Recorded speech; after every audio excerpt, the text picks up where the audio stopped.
Digital Learning. We are talking with Andy Larson and Laura Woods. Andy is the founder of Cranium Core, and of course Laura is our project coordinator for library media technology.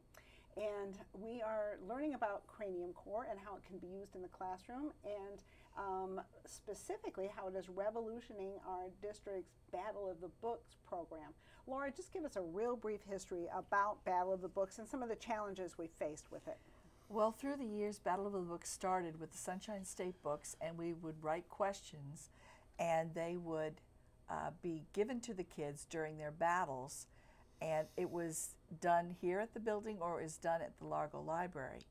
But because of the importance of the kids not leaving the schools because of assessments and all of the pieces, especially at high school and middle school, that have to be done, we made the decision this year to try something different. We're going to leave the kids in the schools and let them battle across the Wi-Fi airwaves. All right, and so we have a virtual battle. Yes, we do. Instead of actually getting the buses and pulling them out of school, exactly, and lunches and all of the things that are involved with taking a kid out of their setting. Right. So who's going to battle? Well, we have high school battles and we have middle school battles. Now, high school is done. Middle school is on the way. That'll be next week. But the high school kids that did the battling, we were at Countryside High School and Dunedin High School, and it was a pretty amazing sight. All right, and we captured some video. We did. All right, well, let's take a look. Okay. We advertise that we have Battle of the Books as a competition, so students that are interested come to me and say they want to do it. And then we do mini battles, individually scored. So the top 5 who had the highest scores over a course of months worth of battles, those are the team that we created for the tournament.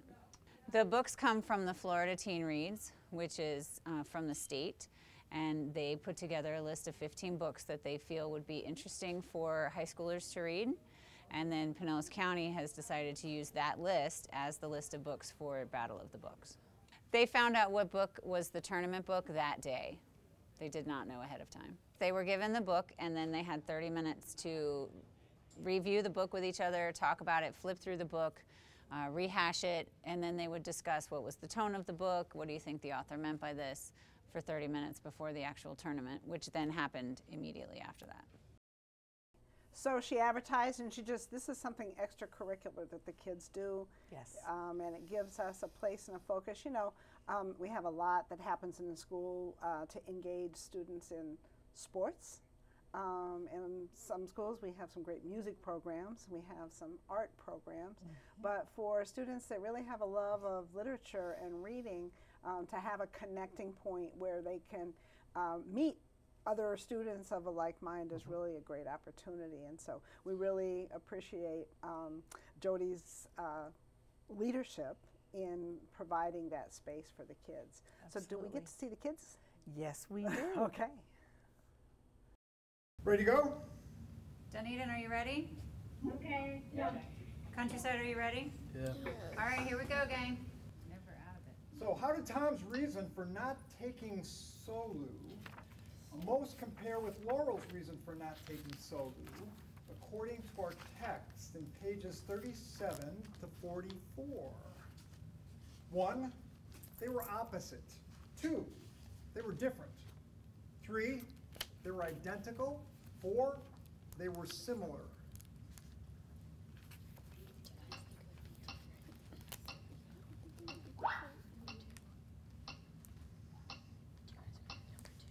Yeah.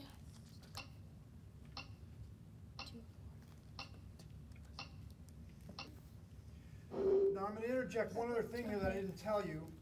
I think it only applies to this question. Since you read the whole book, the evidence doesn't necessarily have to just come from the pages indicated. Okay. All right? All right. If you guys So- want to know more, I'll start talking about Tom. So we know the answer is they It's were like this different. here. Okay. So there's 2 pieces of evidence here that we're asking for. We want 1, Tom's position, and then we want also Laurel's position. So give me either one, I don't care which. Do we just have to state one or both? You can do both if you want, because it's Okay. yours. Okay, just try to find one if you For Tom's position on page 43, it says, I discussed it at length with my trainer, Derek, several times. Diet pills can backfire. I've seen it 100 times. I've worked too hard to get my body the way it is. Every pound I lost the hard way. Clean eating and exercise, I'm not going back. So, Okay. yeah. That's good, that's good. So, hit 'em. Yes. You got it? And then,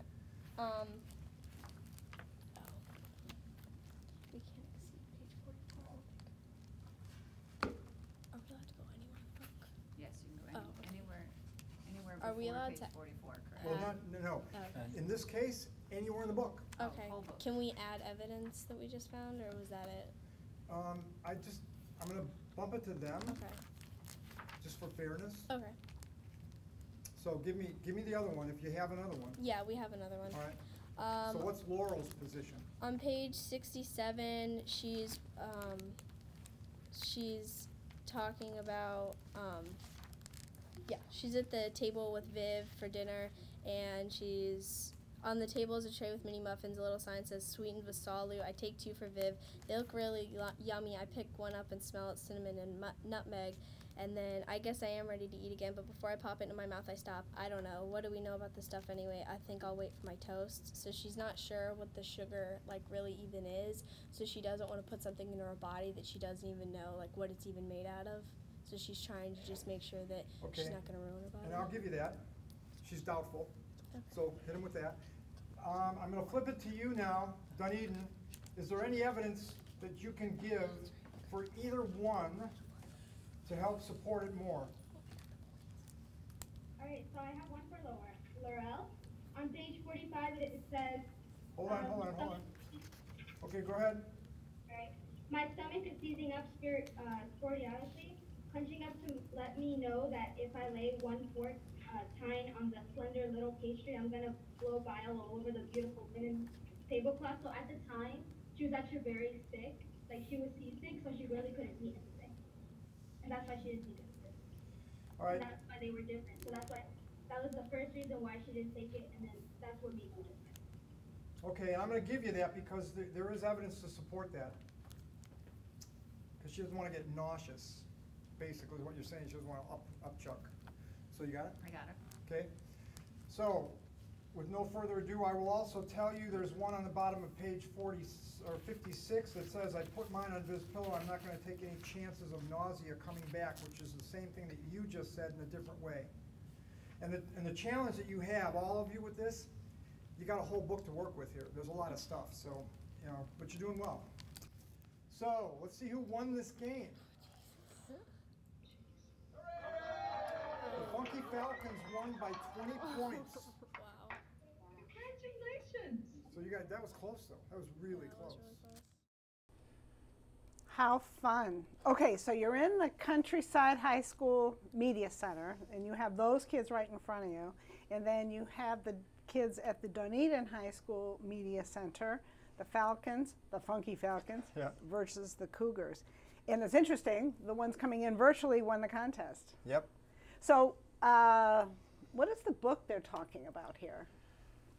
The book is called Sweet, and it is basically about a new sweetener that has been designed, and they're launching it through this cruise, and everybody on the cruise are the only people allowed to have the sweetener for the first week, and then after that, then it's going to be let out to the public, and people are trying to get on this cruise, but it's extremely expensive.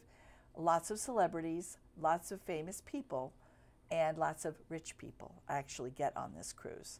So I take it, and without having a spoiler alert, Yes. that they're having some problems with it. Oh, it gets very interesting. Okay, well, Sweet is the name of the book. It is. So the kids had a copy of the book previously, so they'd had a bunch of books, but they didn't know which of the bunch of books was going to be selected for the piece, battle. Correct. The battle. Right. Okay.